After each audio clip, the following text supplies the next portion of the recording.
Bismillahirrahmanirrahim.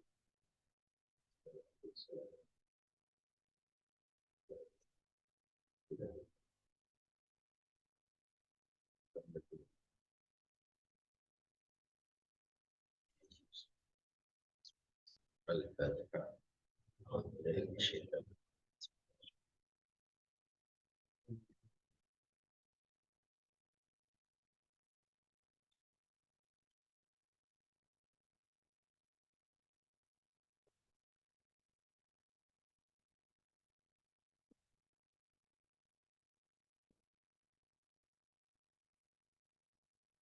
Baik. Ini kita akan di kitab namanya Al-Mawaid Al-Usfuriyah. Mawaid itu artinya nasihat-nasihat. Al-Usfuriyah itu artinya kan burung pipit. Usfur itu namanya burung pipit. Kalau di sini ya burung red. Oh, nah, itu dinisbatkan kepada kisah yang pertama di nasihat pertama ini. Itu tentang kisah burung pipit nanti kita bahas. Sehingga namanya sama penulisnya dipakai. Jadi Al-Mawaid Al-Usfuriyah. Jadi ini berisi tentang hadis. Kalau kita pernah belajar kitab Al-Arba'in An-Nawawi, pernah dengar? Al-Arba'in Nawawi itu kitab berisi 40 hadis. Karangannya Imam An-Nawawi. 40 hadis. Nah, ini juga berisi 40 hadis. Cuma kelebihannya di sini 40 hadis itu penjabarannya ditambahi dengan cerita-cerita, hikayat-hikayat yang ada hubungannya dengan hadis tersebut. Al Nawawi itu murni hadis saja. Dan yang ini ada mawaidnya, ada nasihat-nasihat, ada rasanya itu bisa inspiratif. Ya. Bismillahirrahmanirrahim. Alhamdulillah. Kabiani puji ibu lillahi tetap ketui Allah Rabbil alamina kang mengerani wong alam. Artinya apa? Alhamdulillah segala pujian itu lillahi. Semua itu muaranya, hakikatnya itu hanya layak kita sandarkan kepada Allah.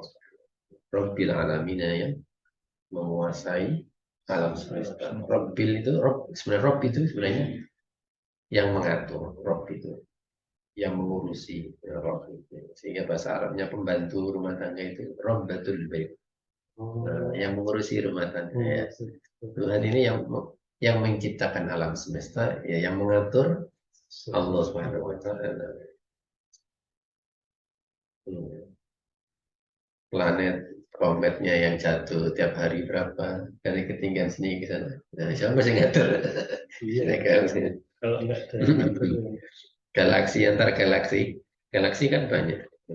Galaksi yang tidak tersentuh oleh manusia, cara pangeran menciptakan hanya karena manusia, gak usah diatur galaksi yang lain. Tapi kan tetap berjalan galaksi yang lain. Tetap ada kehidupan di sana. Tetap berjalan galaksi-galaksi kan. Galaksi kan tidak hanya galaksi Andromeda saja. Ada galaksi-galaksi yang lain. Dan semua pujian itu semuanya muaranya hanya kepada Allah. Karena pujian yang kita berikan itu kan karena ada kebaikan. Gitu kan. Misalnya kebaikan, kita memuji orang karena ada kebaikan dari orang itu. Saya memuji kegandengannya ya, karena ada baiknya, unsur kebaikan yang menciptakan kebaikan semuanya. Ya, sebenarnya layaknya ya kita sandarkan kepada kebaikan, ujian itu. Mereka diciptakan jadi gandeng ya, karena tidak mungkin kita memuji orang itu. Sehingga kalimat pujiannya Maha Kuasa Allah yang telah mampu menciptakan ciptaan seperti itu. kalimatnya itu kan ada fatabarakallahu ahsanul khaliqin. Masya Allah yang sebaik-baik pencipta. Ini kan makanya tafakur yang bisa menambah keimanan itu kan kita harus sering bertafakur memikirkan ciptaannya Allah. Karena ciptaan-ciptaan yang kalau punya TV channel itu kita lihat channel luar negeri ada National Geography itu. Ya, itu kan kalau planet-planet ada hutan-hutan Amazon itu kan banyak sekali makhluk-makhluk yang jarang kita temukan di Indonesia. Ya, kan? Sedetail sebagus itu, sedetail sebagus itu kan nanti ada ciptaan yang tidak pernah terpikirkan oleh manusia, yaitu di surga. Saking bagusnya itu tidak pernah terpikirkan, tidak bisa dipikirkan oleh manusia karena segala apa yang ada di surga nanti itu sesuatu yang tidak bisa dilihat oleh mata manusia. Kalau di dunia maksudnya tidak akan coro seluas imajinasi seorang arsitek. Masih di luar itu semua kuasanya menciptakan keindahan surga nanti. Wal akibatu utawi pungkasan kang bagus iku lil muttaqin tetep kedue wong kang wedi maring Allah. Jadi pungkasan atau kehidupan yang bagus kelak di akhirat itu ya hanya akan diberikan kepada orang yang bertakwa. Wal akibah itu ya bisa diartikan kehidupan akhirat hanya bagi orang-orang yang bertakwa. Wala udwana lan ora ana siksa iku mujud illa angin alal dhalimin ing atase wong kang padha nganiaya. Permusuhan itu tidak layak kita lakukan kecuali bagi orang-orang yang berbuat aniaya.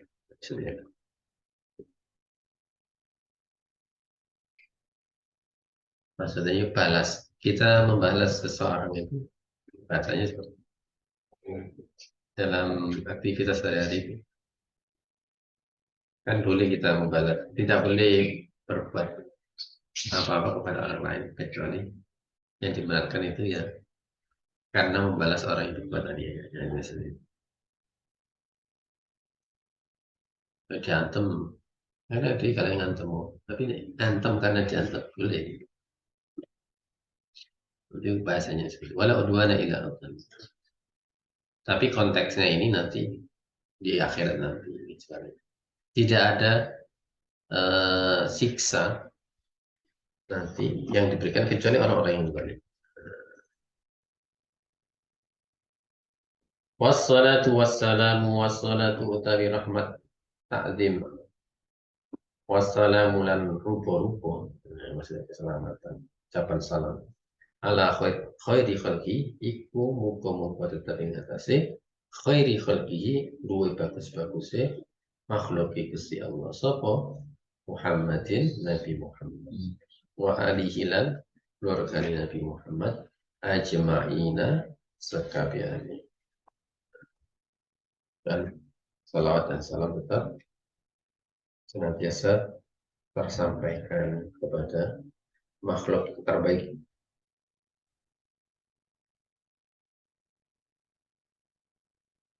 Karena kenapa disebut terbaik?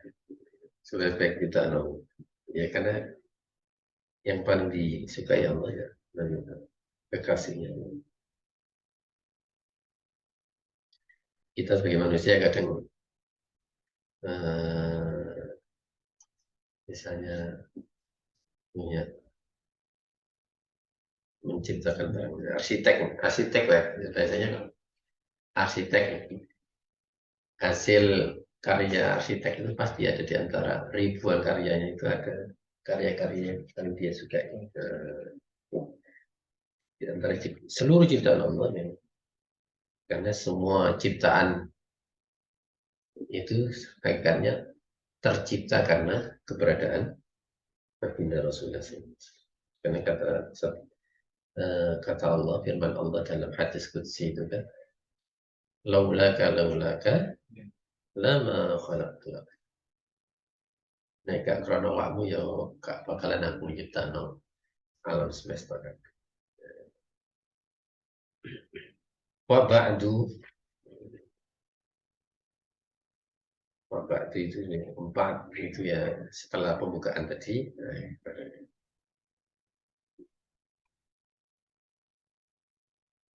Fa innal 'abdal mudnib mongko setuhune kawula kang ngakoni dosane sapa hamba yang mengaku banyak dosa tadi.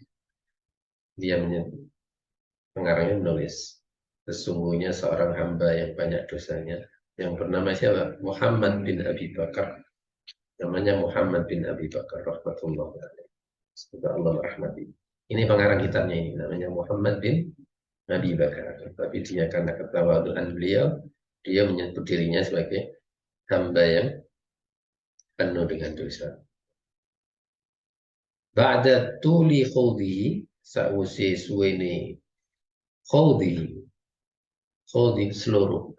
Seluruh pi abad fi bahri dzunub ing dalam sekaroni dosa wal isyan lan maksiat talaba ridho rahman punyupre sapa abad ing ridane Allah kang duweni sifat welas asih. Dia mengawali dengan kalimat ini, saya setelah perjalanan panjang berkecimpung terjerumus dalam dosa-dosa dan kemaksiatan. Sekarang saya lagi sedang mencari keridhaan Allah Subhanahu wa taala yang Maha Pengasih. Wa mukhalafat syaitan lan ing nulayani setan dan sedang berjuang melawan setan, tidak menuruti setan. Wan najata minan niran dan mengharap bisa selamat dari api neraka. Wad dukhula fi daril jinan lan mlebu ing dalam perumahan swarga. Dar itu kan kampung. Ini diartikan perumahan surga. Wala tasmah lahu nafsuhu suluka sabilil aman. Walan tasmalan turung marem lahu marang abad opo nafsuni abad suluka sabilil aman ing ngambah dalane al-aman aman. Ghairu annahu sa'liyani stuhuni abad itu maksudnya Muhammad bin Abi Bakar ini ya kembalinya. Wajada fi hadisi khairil insan iku nemu sapa Muhammad bin Abi Bakar fi hadisi khairil insan ing dalam hadisi luwih bagus-bagus si menungso. Sahibil mu'jizat kang kagungan pira-pira mukjizat wal burhan lan dalil kang pertel.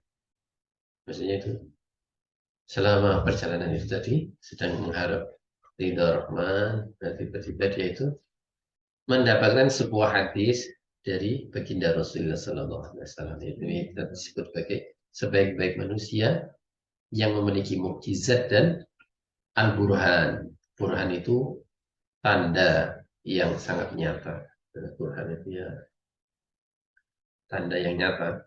Annahu qol yang setuhuni Kanjeng Nabi khairul insan tadi iku qala dawu waktu bersabda man jama'a arba'ina hadisan barang siapa yang mengumpulkan 40 hadis fahuwa fil afi wal ghufran maka dia sedang berada dalam pengampuran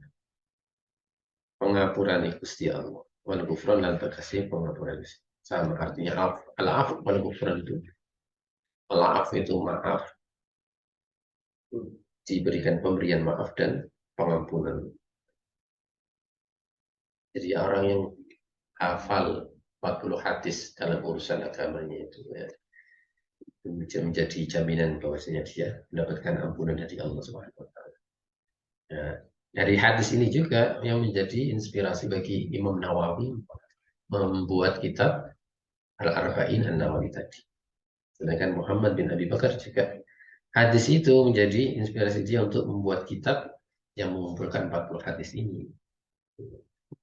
Bedanya, cirinya dari kitab Arba'in Nawawi, kalau ini 40 hadis ditambahi hikayah-hikayah, kisah-kisah inspiratif.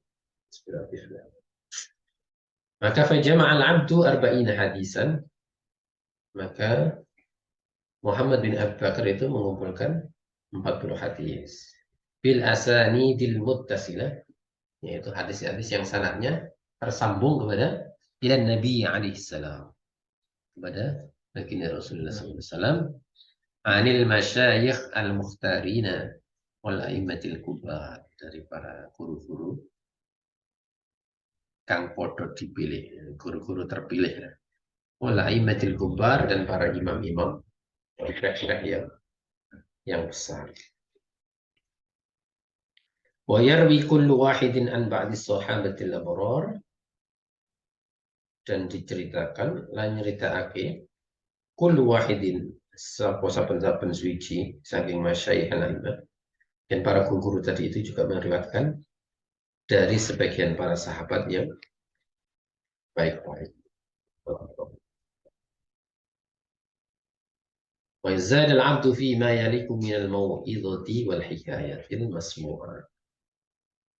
Dan ulama atau Imam Muhammad bin Abi Bakar itu menambahi dalam kitab ini, yaitu apa sesuatu yang cocok atau sesuai, ada yang bisa dikorelasikan dari kisah-kisah, nasihat-nasihat, kisah-kisah yang didengar dari para ulama al-madhkurin fil akhbar wal asar, dari para ulama, cerita dari ulama cerita itu kan sama, kalau bahasanya itu, kalau kita hidup di zaman sekarang misalnya ada tusbah cerita dari ya, waktu biyen ya itu cerita ini itu namanya, sehingga ada santrinya yang menulis seperti itu.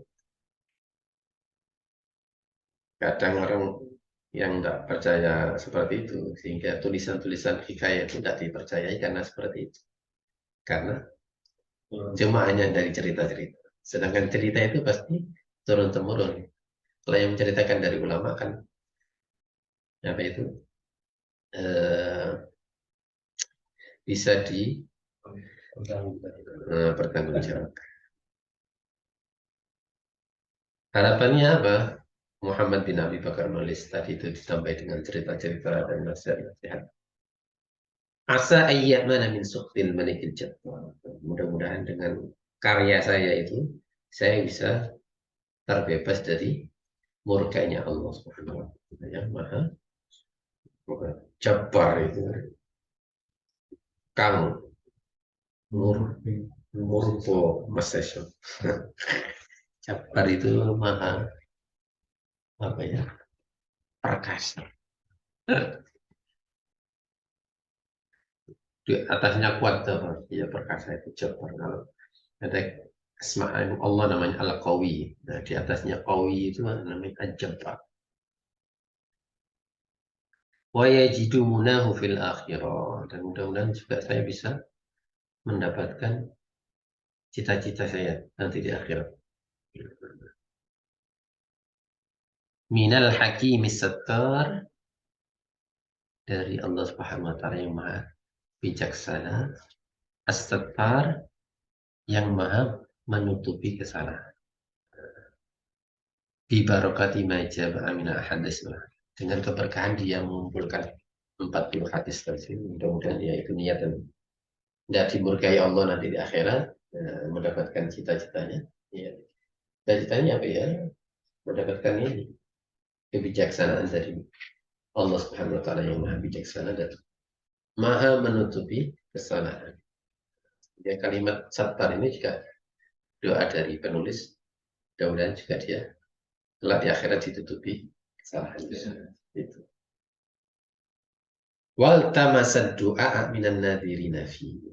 Jadi dia juga mengharap dari doa dari orang-orang yang melihat dari kitab ini. Melihat maksudnya itu mempelajari. Jadi biasanya ya santri-santri. Wal wa'idina minhu. Dan orang-orang yang memberikan nasihat dari kitab ini. Nah, itu kan mengharap doa. Orang yang belajar, juga orang-orang yang menjadikan buku ini sebagai bahan dia untuk memberikan nasihat kepada orang lain.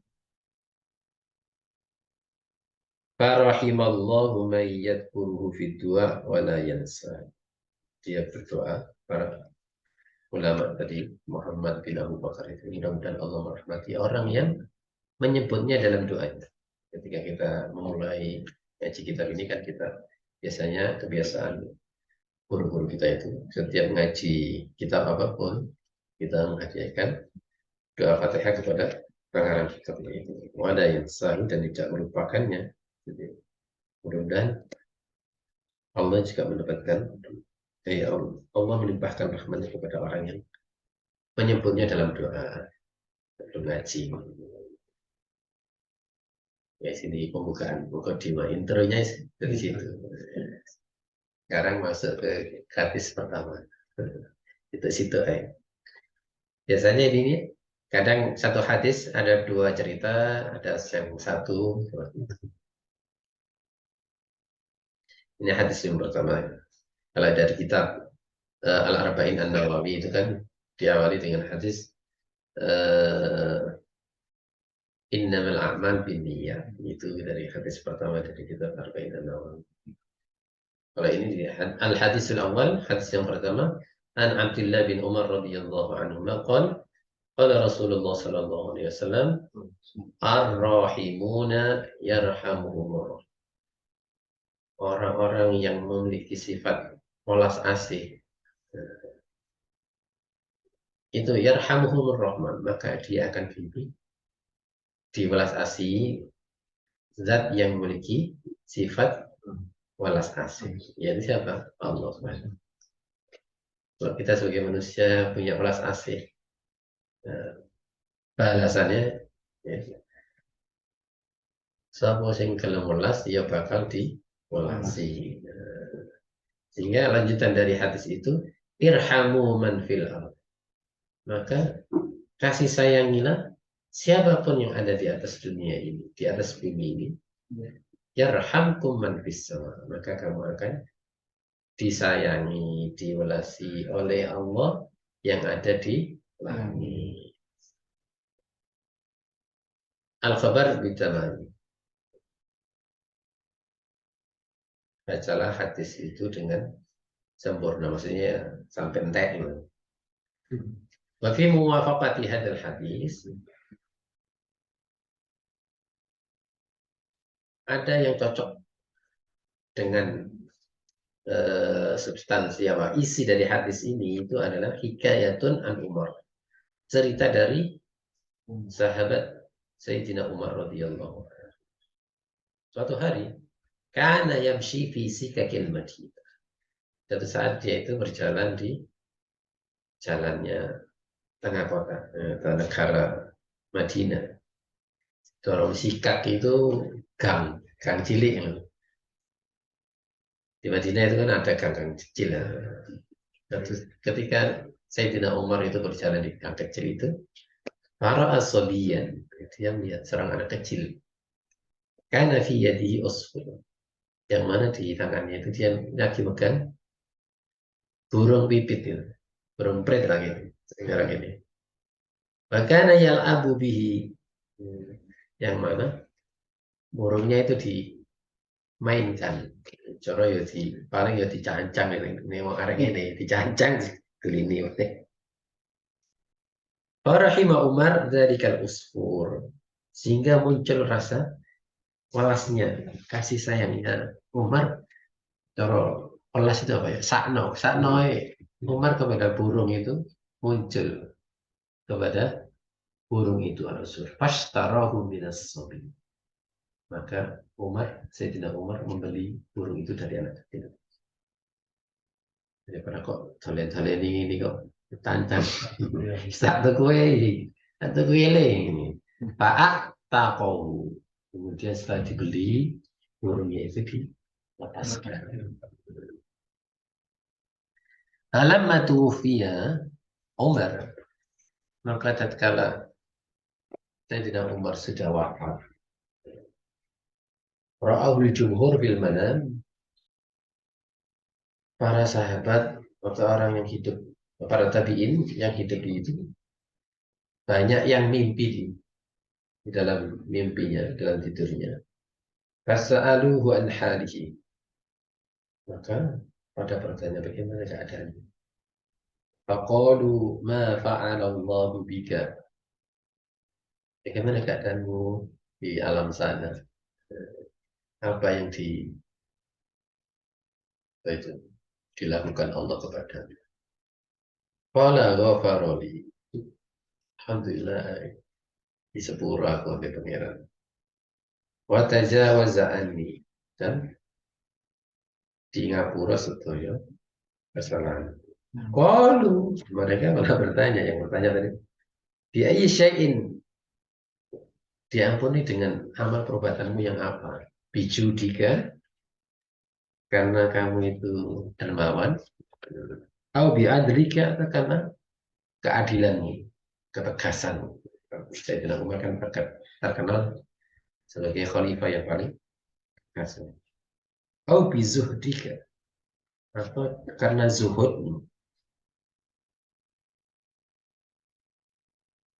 Qala lamma wada'tumuni fil qabri, maka Umar menjawab, ketika kamu memasukkan aku ke dalam liang kubur, yang lahat.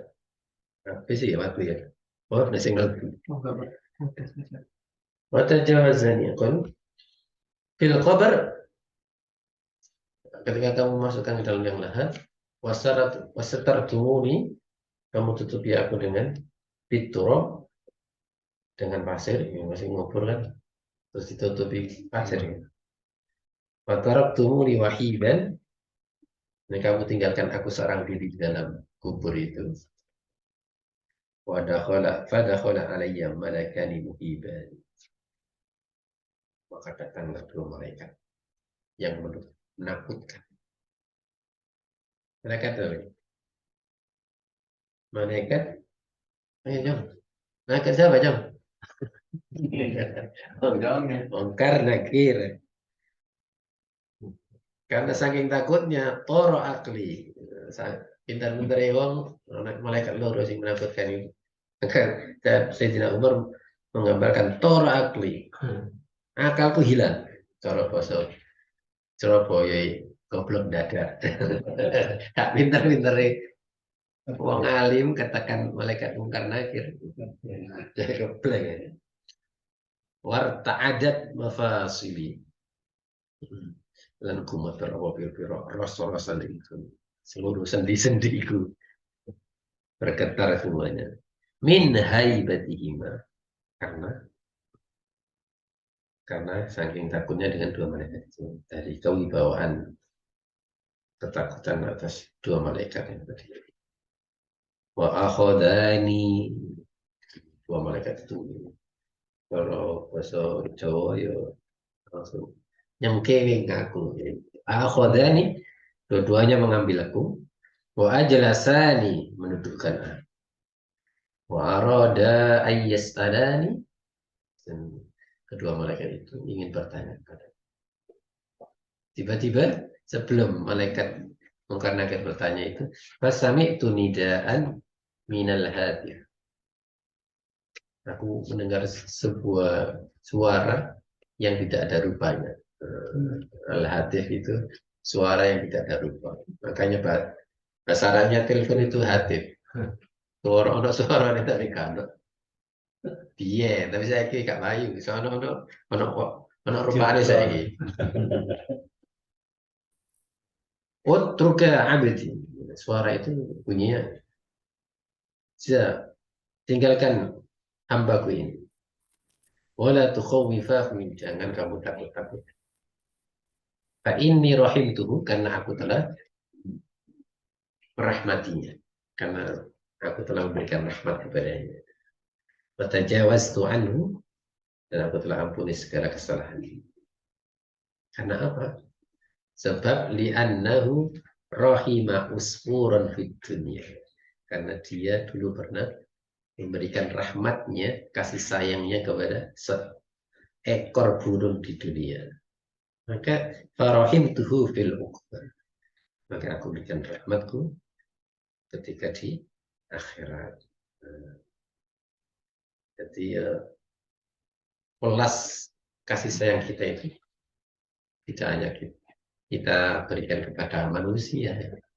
Kadang yang beri welas dalam tahapan atau derajat kepada manusia saja, kadang kita sulit. Maksudnya itu gak milih-milih.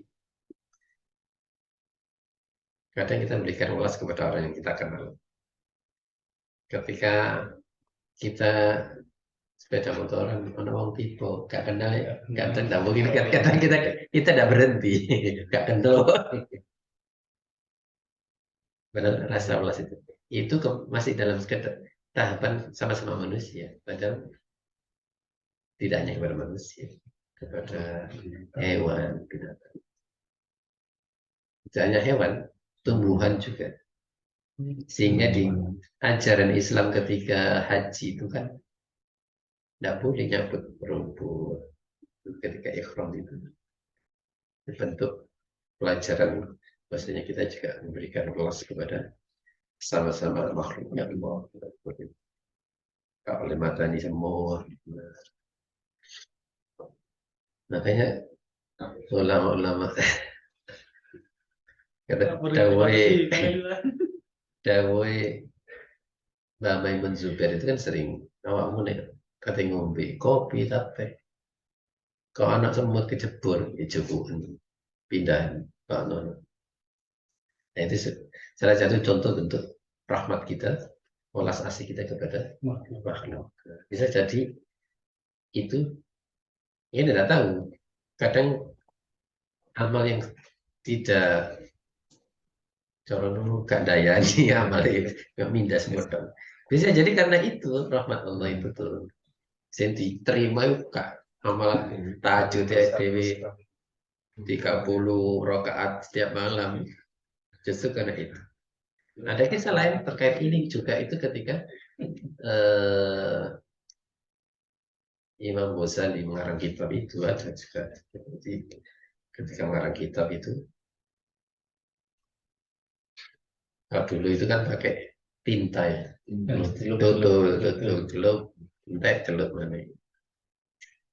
Nah, ketika mau nyelup itu ada seekor lalat yang mencelup di tintanya untuk minum tintanya. Dan Imam Ghazali itu gak digusah lalat itu dijamin sampai dalam cerita itu, hikayat itu juga itu yang menjadikan Imam Ghazali itu diberikan rahmat Allah Subhanahu wa taala. Tutup kono karangan kitab Ihya Ulumuddin ku sing gak berjilid-jilid itu. Tapi justru karena polas kunang laler yang sing ngombe. Banyak yang cerita tentang rasa kasih sayang seorang kepada hewan. Bagaimana kisah seorang pelacur yang memberikan minum kepada seekor anjing. Dua makhluk yang sama-sama hina. Itu pelacur, itu asu. Tapi karena perbuatan yang mulia, dua-duanya dimuliakan Allah Subhanahu wa taala. Ada kisahnya kayak di sini kayaknya. Kayak di sini. Gitu kan. Seperti itu. Ada kisah juga seorang ulama namanya Yai Sabta dari Jember itu. Jember pas itu Bondo ya. Kalau tidak salah ya Yai As'ad Syamsul Arifin. Ketika menghadiri muktamar apa ya? Kalau dulu kan pakai dokar jalanan. Ketika bajunya itu ada semutnya, dan minta sama Manu, coba sini kusir dokarnya, balik sih mulai. Mengembalikan semut yang ada di bajunya itu ke rumah itu. Karena kocok itu aman. Itu ya anak gitu.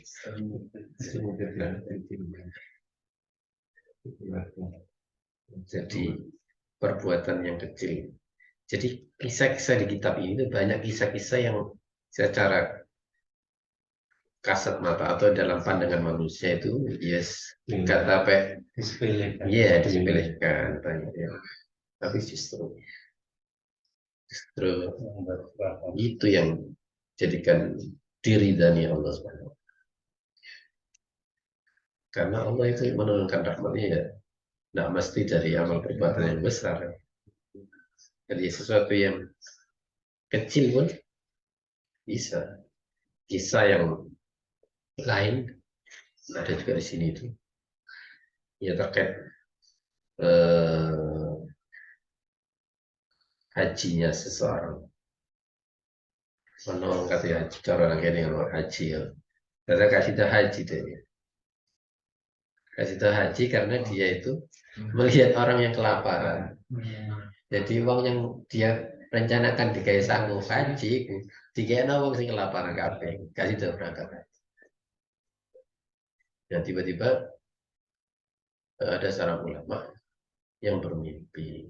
Ya, seorang ceritanya menanyakan bagaimana ibadah haji orang kali ini diterima semua pada. Ternyata semua ibadah haji orang yang berangkat haji tahun ini itu tertutup atau diterima KPK karena berkait wong sing sedekah.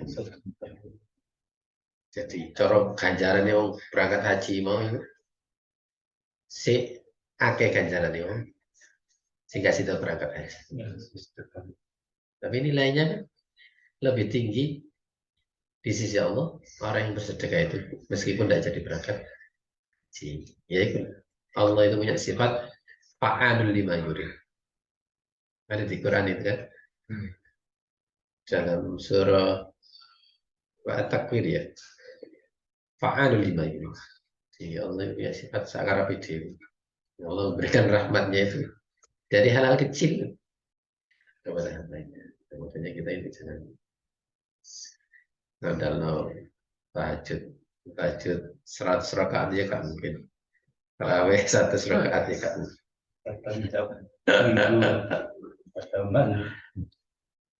Kalau di Yaman itu masih banyak tarawih yang 100 rakaat, 36 rakaat masih banyak.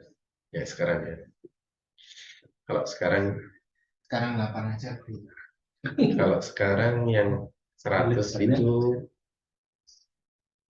masih mungkin di pondok saya dulu ada masih ada di Malang. Ada di Malang. Berapa jam? Jam 12 sampai jam. Sampai sana. Iya, 100 rakaat. Di Malang dulu. Dulu saya pernah muda di Malang, daerah Dino ya, di bawah. Saya ikut gitu lagi. Tidak ikut saya. Belum sempat. Oh, belum sempat. Saya mondoknya itu Rojab. Sebelum Rojab itu apa? Pokoknya saya mondok di situ. Itu pondoknya kan pondok Lakon, pondok Riau, pondoknya pondok Riau. Jadi saya di situ 41 hari. Cuma dikabari kalau di sini kalau bulan Ramadan itu ada salat malam, tapi salat malamnya ya yang 100 rakaat. Yang tarawihnya tetap 23. Salat malamnya yang 100 rakaat. Kalau saya lihat di websitenya sih masih ada. Pondoknya namanya Bahrul Maghfirah di daerah Jayagran. Dari kampus Gajayana itu ke atas di gunung sama sekali. Kalau di Magetan itu ada, tapi lamanya karena 30 juz. Iya. Kemoro itu ada yang mau 30 juz. Kan ketika dia apa itu termasuk di antara penyemangat dorongan untuk melaksanakan itu adalah ingin merasakan bagaimana rasanya sholat sampai bisa membengkak kaki.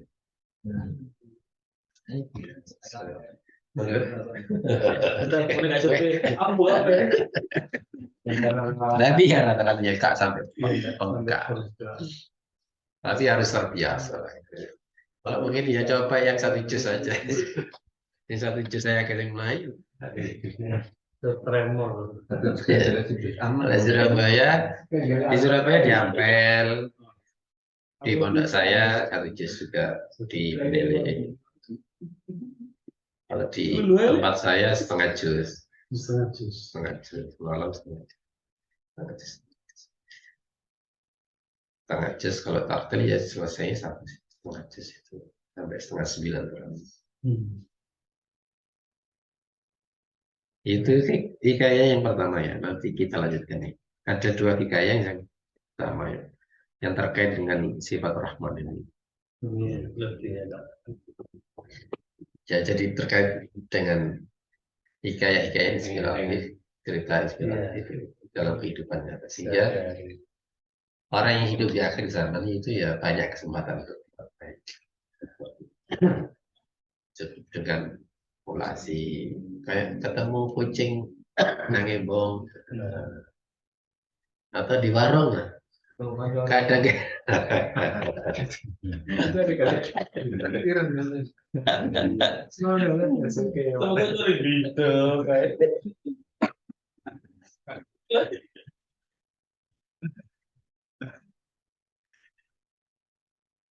itu makanya nah, corong kalau alasan gitu nanti tidak ada alasan bisa berbaik karena sekecil apapun itu balasannya jangan meremehkan balasan Allah. Tidak berarti amalannya kecil balasannya kecil juga. Boleh tanya? Nah, kalau hubungannya seperti itu kan istilahnya kan seperti cerita hikayat itu kan banyak pada serangga atau hewan gitu kan. Gitu tadi.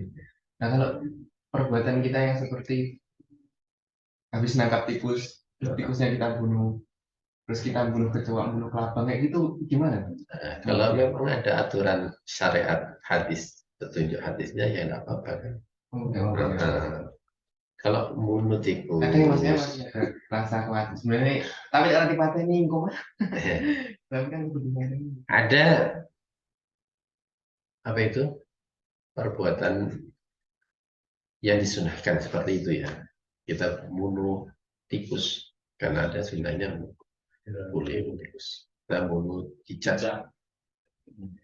Tapi bisa jadi kewalasan rasa kasihan kita pada hewan-hewan itu karena kita melaksanakan hadis Nabi itu bisa jadi nilainya itu lebih tinggi di sisi Allah, bisa jadi kayak bukan terkait dengan rasa kasihan kita kepada orang itu apa ya sesuatu yang nilainya lebih tinggi maksudnya misalnya kayak ulama-ulama yang itu sunnah Nabi ketika habis sholat itu menghadap pada para jamaah orang pasti kan itu sunnah Nabi harus menghadap pada jamaah karena sunnah Nabi tapi ada ulama yang tidak mau menghadap ke jamaah tetap menghadap ke depan ya saya yang itu tetap menghadap ke depan tadi ya kan alasannya apa kalau dulu Nabi menghadap ke sahabat karena memastikan semua sahabat salah ada juga bahasanya Gus Bah itu memastikan bahwasanya kalau sudah menghadap itu sholatnya sudah selesai. Kalau menghadap, masih menghadap ke sana, sahabat yang baru datang itu biasanya langsung duduk mengikuti sholat itu, dikira masih sholat jamaah, memastikan. Tapi kalau zaman sekarang, ini alasan ulama yang tetap menghadap. Khawatirnya ketika kita menghadap ke jamaah, itu kita tidak bisa menjaga ujub hati kita, ujub kita. Batin belum ini. Aku imam ini. Berarti ngadep berarti di imam sini masjid itu tadi ngadep. Ya ada yang menghadap langsung, ada yang menghadap ke belah kanan, ada hanya seperti itu. NU biasanya bagian menghadap ke kanan, ke utara. Ada yang tetap itu ya tadi mengikuti sunnah Nabi menghadap ke sana itu sunnah. Tapi kalau kita tidak bisa menjaga ujub itu, justru pahala sunnah kita hilang, pahala sholat kita hilang. Karena takabur tadi itu. Apa dengan itu tadi? Membunuh tikus tadi juga sunnah. Tapi bisa jadi rasa kasihan kita kepada hewan itu tadi bisa dinilai lebih tinggi di sisi yang tidak ada yang tahu. Seperti itu. Habis kelas saya dewi ya di patennya ini. Tikus ya. Tikus saja. Ampun gitu lagi. Satu aja. Titik-titik. Besok tetap hadis ini tapi kayak berikutnya. Mudah-mudahan menjadi inspirasi juga buat kita. اللهم ارحمنا بالقرآن واجعلنا إماما